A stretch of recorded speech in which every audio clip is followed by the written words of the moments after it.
As the last show of 2024, we have a special guest focusing on global issues in the new year. The World Bank's motto is to create a world free of poverty on a livable planet.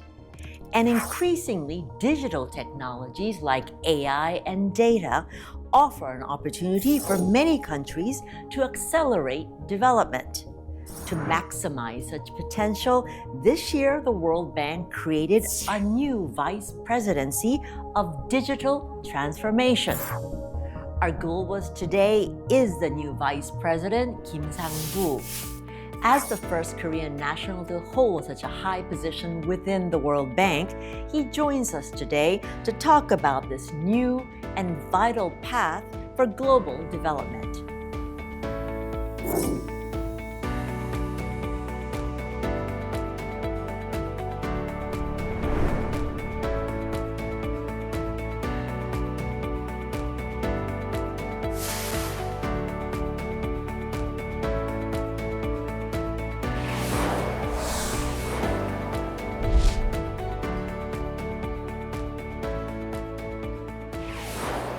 Welcome to the Globalists.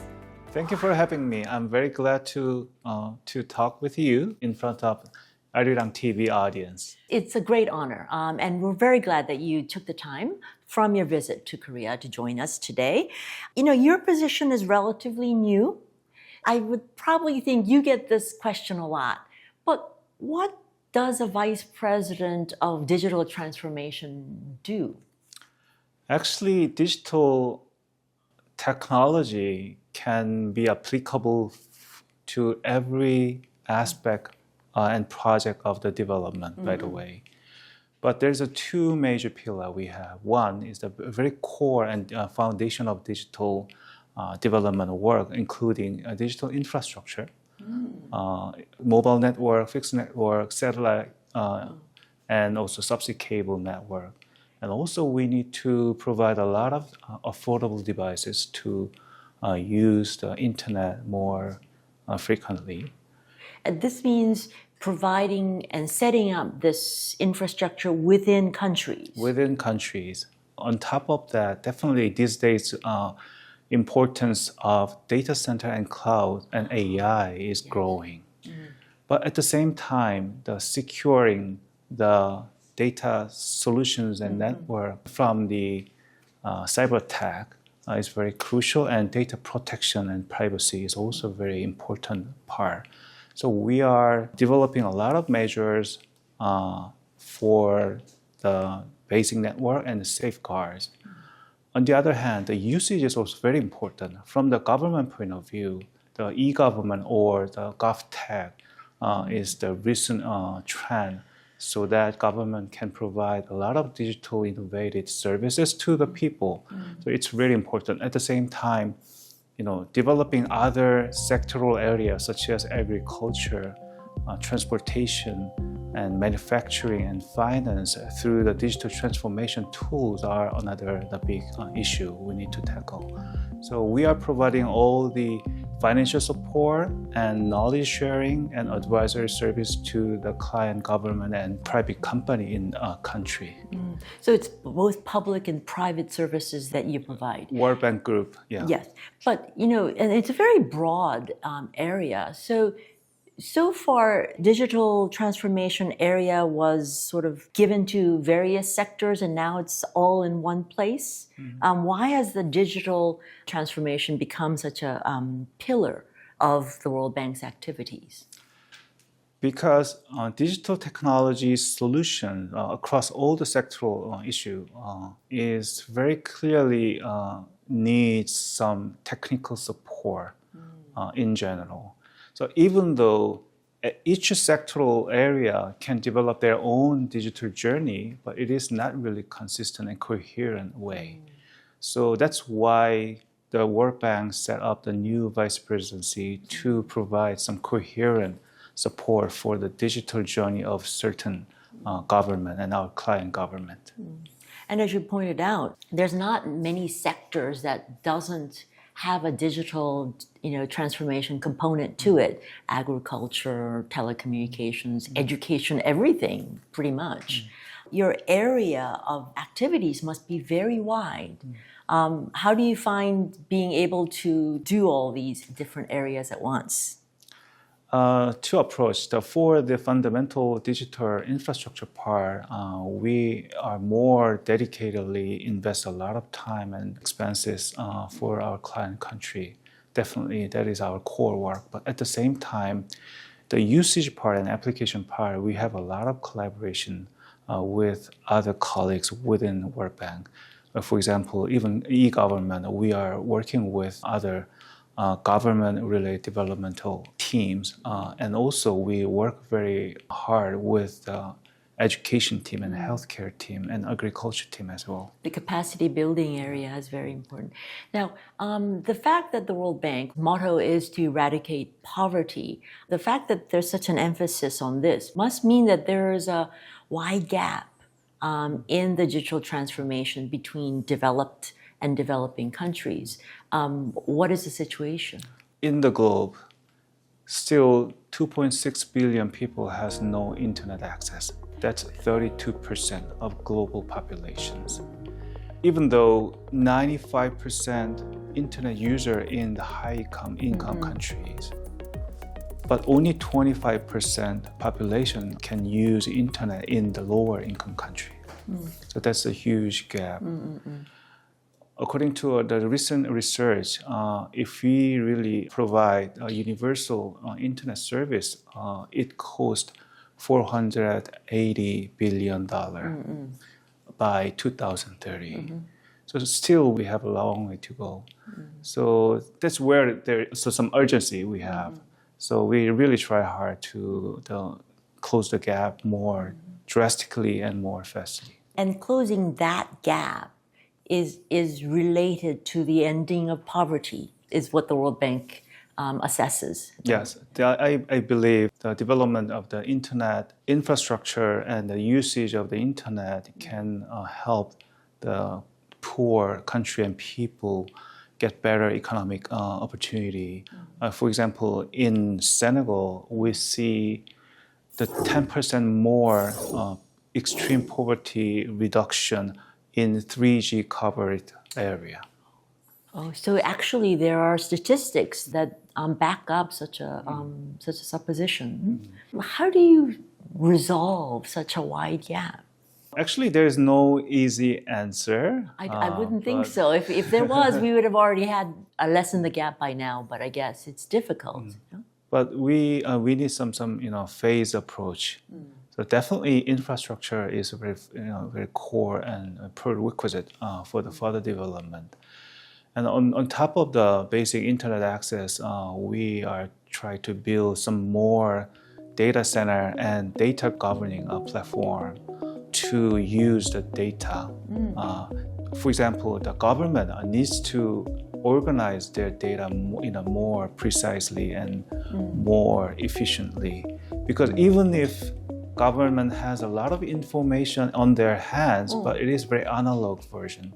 So, digitalize the current government information in an organized way is very crucial and critical for the further development to prepare the AI era. But developing country still has a lot of work to do better. At the COP29 summit in November, you emphasized the need to apply digital technology to battle climate change. How are the two areas connected? We have three major agenda or goals through the digital and climate engagement. The first one is that digital technology can help each sectoral stakeholders reduce the green gas emissions by tracking the green gas emissions or provide some solutions to optimize their operation of each of the super energy consuming jobs. On the other hand, digital technology also can help the responding or forecasting the climate events. For example, digital can really efficiently respond to a certain climate event. In case of flood or some other very extreme heat or cold cases, with some digital solutions, we can reach out to the people and provide a lot of information and government support and government services as well. Actually, this applies to both developing and developed countries in many ways, because even in developed countries, I feel that this kind of application of digital technologies is in the very early stages. But it seems like a very difficult goal. We started out by talking about the fact that a lot of countries and a lot of people within these countries have very little internet access. Having this mobile connection, how reachable are your goals? It is very multi-dimensional approach we are doing now. So not only just infrastructure, but also, as I said, affordable devices and services is also very crucial. Even if they can access to the internet physically, if the device is not affordable, it is impossible. So we have a lot of collaboration with multiple stakeholders. For example, GSMA is the Telecom Operator Industry Associations. We are closely talking and working with the GSMA how we can reduce the price of the devices, for example, and services. Also, we need to bring a lot of the private companies, contribution and participation for this journey. So we are developing a lot of relationship and collaboration agenda with a big tech, for example, and telecom operator, and with the international organization such as ITU, the International Telecom Union, yes, and UN, yeah. And also we have many regional multilateral development banks as well. So those are, the collaboration across, multiple stakeholders are crucial. So it is not a very simple job, but it needs a lot of leadership across many international stakeholders. And now I see why you got the job.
Now I see why you were the perfect fit, because your career spans a lot of these different areas: private, public, Korean, international. So do you find your career path allows you to be more effective in what you need to do? I think my previous career and experience are really helpful for my current job.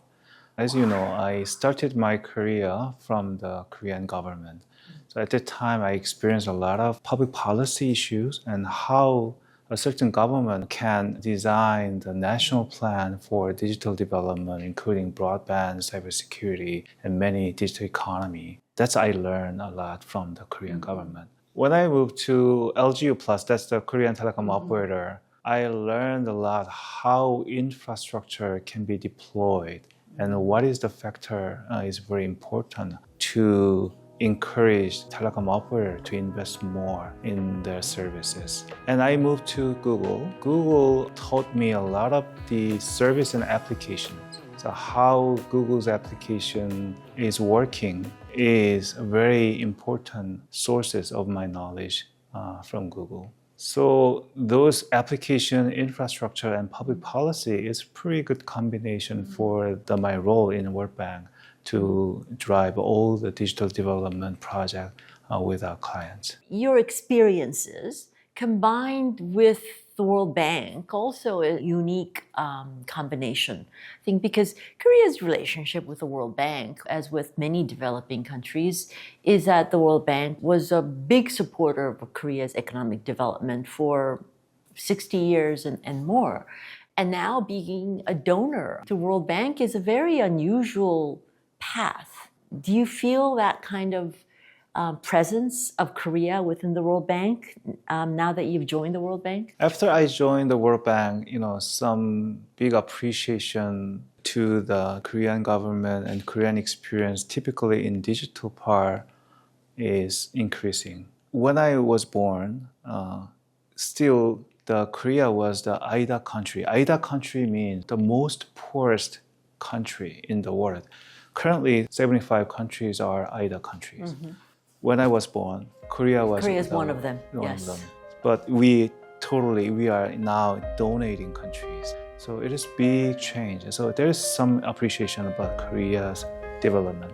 At the same time, digital is really phenomenal field that Korea has been driving for the last couple of decades. I used to say that Korea is sort of the poster child for the World Bank to show other countries what can be done in collaboration with the World Bank. But you talked about the digital area in which you had a lot of your career. So is there a uniqueness of Korea's digital transformation that has more impact for a developing country? Because of the Korea's trajectory of digital development indicates that it is pretty good example for the digital development. If you go back to middle of 1990, we adopt the internet superhighway concept very early. And then we invested a lot of money for this broadband infrastructure with the leadership of government. And then now we are the number one high-speed internet providing countries. And also we show a lot of the digital innovation through the manufacturing industry and innovation applications and services like the Naver and Kakao and Coupang. So it showed a lot of the good example how underdeveloped country can drastically catch up the developed countries in economy much faster. Of course, this is in digital transformation, but overall, the World Bank is really very focused on the knowledge sharing aspect of development. On a more broader level, does Korea's development offer something for other client countries of the World Bank that is different from other developed countries in the West? Actually, global big tech can provide a lot of global level services, but sometimes it is not really customized or modified way for the certain context of the certain countries. Korean tech company like Naver and Coupang, they are providing some digital service in our own way. Many developing countries are really interested in unique and sovereign model of Korea.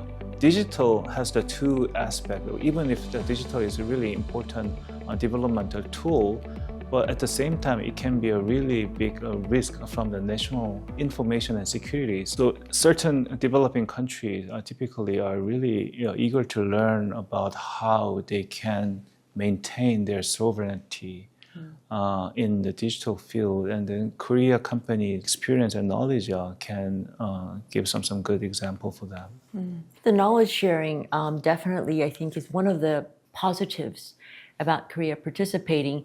Korea now has a couple of trust funds within the World Bank, and the one is focused on green growth. What kind of role does Korea have within the World Bank? Korea has been supporting the digital project from the very beginning. So still it is a big donor country to develop the basic infrastructure and cybersecurity. But at the same time, Korea government has been donating another type of in-kind support to share their knowledge with our client countries as well. So Korean government and support is still very crucial, but I'm expecting some more and further contribution in the future. Well, with the close of 2024 fast approaching, could you tell us what your plans and goals are for the new year?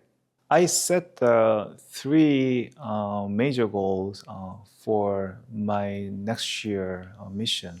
As I mentioned, infrastructure is still very important and fundamental.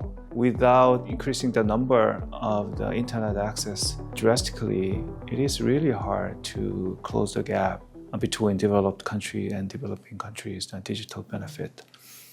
So that's the first part. The second part is the cybersecurity. We are experiencing a lot of cyber attack, and not only just cyber attack, but also we are observing a lot of misinformation, disinformation type of threats in our daily life. And also private data should be protected, but there's a lot of trying to breach the privacy issues. So protecting the digital infrastructure and environment is a really core part to maintain our development. Thirdly, again, the application is very important. Every economical subject, such as government and private company and NGO and social institutions, needs to utilize the digital transformation much better and more to maximize the benefit of the digital. Now, all of these areas you point out are very crucial.